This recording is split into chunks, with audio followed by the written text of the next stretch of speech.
My name is Danessa Yip, and I am creating this extra credit video on a sexually transmitted infection called gonorrhea. This is for the class Health 11 Principles of Healthful Living taught by Professor Hossein Asili at Los Angeles Mission College. In this presentation, I will speak about topics related to gonorrhea. This includes basic information, the history of the presence of gonorrhea, symptoms that may arise due to the infection, risk factors, tests performed on those suspected to have gonorrhea, early treatments, modern treatments, how doctors contact public health officials, what happens when gonorrhea is left untreated, and the prevention of gonorrhea. Gonorrhea is a sexually transmitted infection caused by a bacterium called Neisseria gonorrhoeae. It usually infects wet areas of the body and can infect any of the mucous membranes such as the urethra, eyes, throat, vagina, anus, and female reproductive glands. Gonorrhea is a sexually transmitted infection caused by a bacterium and can infect both males and females. It most often affects the urethra, rectum, or throat. It can also infect the cervix in females. It most commonly affects young people between the ages of 15 to 24 years. It is most commonly spread while having oral, vaginal, or anal sex. However, a pregnant woman with gonorrhea can transmit the disease to her child during childbirth. In this case, the baby's health is at risk due to the symptoms of the disease. It has infected humans since medieval times and has been nicknamed the clap. Some historians believe that the name came because of a clapping feeling that appeared while a person began urinating. Others believe that the name came from a treatment where the penis was clapped to clear it up after pus-like discharge came out.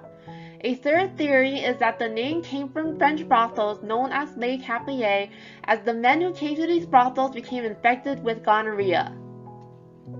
The earliest record of cases was in 1611, when the English Parliament passed a law to curtail the spread of gonorrhea.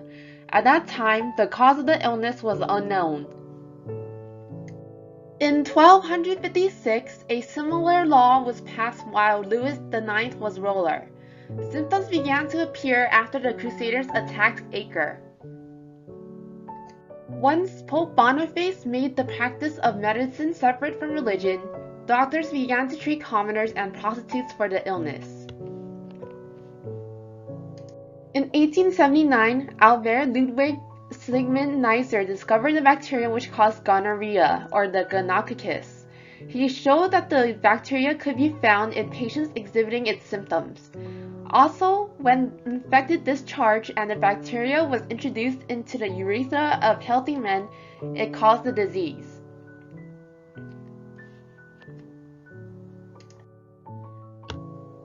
Sexually active women under the age of 25 and men who have sex with other men have increased likelihood of contracting gonorrhea.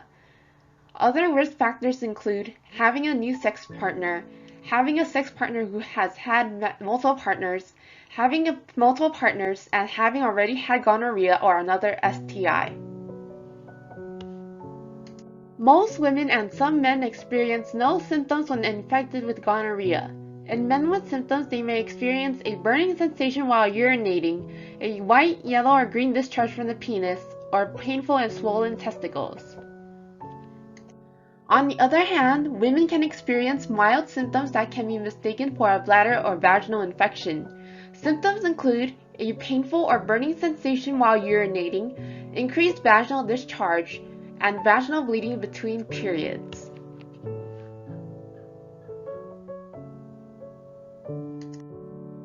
If the rectum is infected, then other symptoms may appear in both men and women. These include discharge, anal itching, soreness, bleeding, and painful bowel movements. If the eyes are affected, eye pain, sensitivity to light, and pus-like discharge may occur. If the joints become infected, then the joints may become warm, red, swollen, and painful during movement. Men and women exhibiting symptoms should see a doctor. In most cases, a urine test will be used to determine if a person has the disease or not. However, if a person has had anal or oral sex, then a swab from the rectum or throat can be used to determine if the person has gonorrhea or not. If there is evidence that the blood or joints have been infected, the doctor may draw blood or insert the needle into the symptomatic joint to obtain fluid. A 2019 study by Wilson, Levrat, Bareitzer, and Free showed that testing for gonorrhea, when combined with visiting a doctor for face-to-face meetings through the internet, can increase STI testing and reduce the time to test in the population of never testers, which include young people at a community college. Mercury was used to treat gonorrhea early on. The English warship Mary Rose displayed several surgical tools used to inject mercury via the urinary opening. During the 19th century, gonorrhea was treated with silver nitrates. It was soon replaced by protargo, a colloidal silver sold by Bayer in the year 1887. Other metals used to treat gonorrhea include arsenic, antimony, bismuth, and gold. In 1859, yet another treatment was used, cubebs, an Indonesian pepper from which a dry powder from an unripe fruit was used. The balsam of copaiba, extracted from a South American tree, helped end the discharge caused by gonorrhea. In the 1890s, Neisser created the first vaccine from killed Neisseria gonorrhoeae, and the vaccine was made available to the public in 1909. In the 1940s, antibiotics were introduced as a treatment for bacterial infections, such as penicillin. Other antibiotics include sulfur compounds or sulfanilamide, sulfapyridine, and sulfadiazole. Penicillin continued to be used until the 1970s. In 1980, the first bacterium that became resistant to penicillin was discovered. In 1983, a penicillin-resistant strain arose in North Carolina, and that was treated with streptomycin. In the modern world, gonorrhea can be cured with the correct treatment. Because there are no home remedies or over-the-counter drugs that can cure gonorrhea, one should seek medical attention to obtain the necessary medications. It can be treated with an antibiotic injection of ceftriaxone to the butt, or a single dose of azithromycin by mouth. Relief usually comes after a few days. Doctors and other healthcare professionals are required by law to report the case, usually to the county's public health department. The public health department staff will then contact others with whom the individuals may have had contact with. Medication will stop infection but will not reverse permanent effects of the disease. Untreated infections may travel upwards towards the female reproductive tract in women and affect the uterus, fallopian tubes, and ovaries. This is known as pelvic inflammatory disease and can be caused by other sexually transmitted diseases as well. In men, the urethra may be scarred and develop painful abscesses in the interior of the penis. Some strains of gonorrhea are resistant to medication. Complications of this disease can be major. This may include infertility in women, as PID causes scarring of the tubes, infertility in men, as the testicles where the sperm ducts are located can be inflamed. It can also make one more susceptible to HIV and AIDS.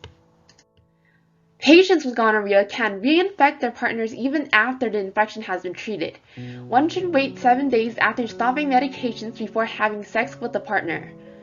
To avoid being reinfected or spreading the disease to one's partner, one should avoid sex until after the treatment is completed. To prevent being infected with gonorrhea, one can take the following steps. Using condoms to prevent getting STIs is one way of preventing infections. Another is having all sexual partners tested. A third step is avoiding having sex with someone with the symptoms of gonorrhea. Finally, one should get regular screenings if they are a man who has sex with other men, a sexually active woman under the age of 25, and a woman who has a new partner, multiple partners, or a partner with an STI. If one thinks that they have gonorrhea, they should avoid all sexual activity. They should also contact their doctor immediately. When visiting the doctor, the person should detail their symptoms, discuss their sexual history, and provide contact information for previous sexual partners so that the doctor can warn them privately in advance.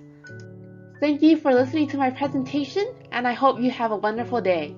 Here are my references.